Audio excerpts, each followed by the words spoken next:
It's Monday. It's time for magic. It's Magic Mondays. Look at this. We've got a brand new pack. We're going to open it up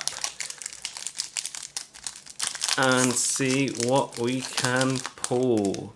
Alrighty then. No punch out tokens. We've just got a Kraken token. That's not too bad. That's not going to be our first pick though. We'll put that to one side. So, looking at the cards, Divine Arrow deals 4 damage to target attacking or blocking creature. That could be some decent removal. It's not the best in the set, obviously, because you have to wait for either of those two things to happen, to attack or block. But it can be useful as a combat trick. When you're dealing out the combat damage, then it can swing a kill in your direction.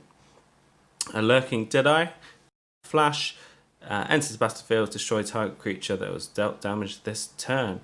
Again, sort of similar to the Divine Arrow. You play at instant speed, finishing off a bigger creature that your opponent controls. I like both of these. A Homebrew Naturalist. So add 1 colour of any mana, spend this mana only to cast a creature spell. This is a pretty decent card, especially with the amount of creatures in the set. That'll be some decent fixing. We will definitely put that as a consideration. This one is okay. I would prefer my combat tricks to get rid of a monster, but you can play it on your own things to make a smaller creature to then kill. A little bit more situational. The cycling clause is quite nice, but not my favourite card in the set by any means. This is absolute garbage. Just a vanilla creature 4/2. Yes, it could potentially trade up, but there are 2 drops and even 1 drop creatures that have 2 power that are going to trade for this, so not worth the 3 mana investment. Solid Footing, not too bad. If you've got a creature with high toughness, this could be relevant. At flash speed, it's not going to do as much damage or guarantee you the removal from these 2 or as often. This is quite an expensive card, Coordinated Charge. Yes, it feeds into the cycling deck, but if you are hard casting this, you want to make sure that you have a lot of creatures in order to push home that advantage. Evolving Wilds. You would never pick this as a first pack, but later packs, if you're looking for that fixing, you're running lots of different colours, this is a good card. See many reprints. It'll see many reprints in the future. Classic card. Now, Fire Prophecy. This is one of my favourite commons in the entire set. Deals 3 damage to target creature, and you may put 1 card from your hand on the bottom of your library if you do draw a card. So instant speed damage, and if you've got a dead card in hand or too many lands, then you can basically replace it, put it on the bottom of your library, and then draw a card. This is my favourite common, so I'm going to take these away. This has become the new leader of our consideration for this pack. Plummet, not too bad. I think I've made a comment on this one. You're not going to guarantee your opponents playing flying creatures. If they do, put this in the sideboard and then potentially play it, but I wouldn't first pick this by any means. This is not too bad. It's quite expensive. Gets +7/+7.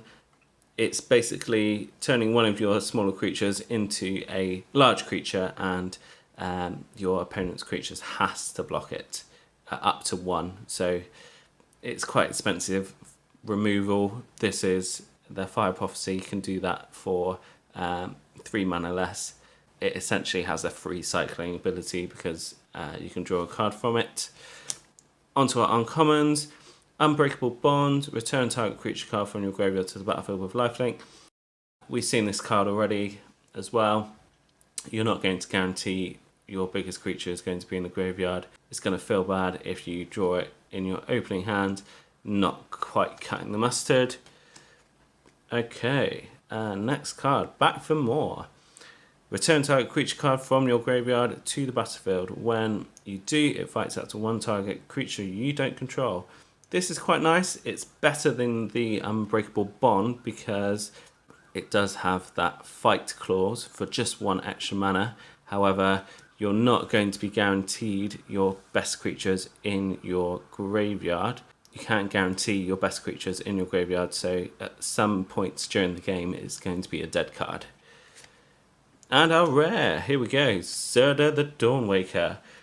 Not too bad. If you're playing this one as your companion, it's going to be a little bit restrictive in the fact that you have to have creatures with activated abilities. This is fine in the main deck, but again it synergizes with those activated abilities. So a 3/3 mana for 3, pay 1, target creature can't block this turn.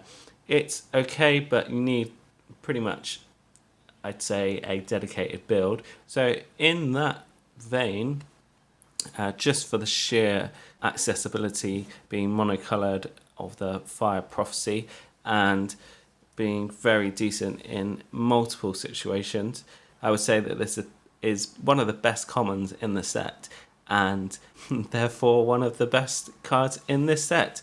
If you're thinking about making that deck, the Zerda deck, you'd have to go all in, especially in your first pick. So it'll be definitely between these 2 cards. Based on my experience, I'm going to go for the Fire Prophecy. Put in the comments below if you agree or you disagree with that choice, and I'll join you next time for another Magic Monday. Bye for now. Cheers.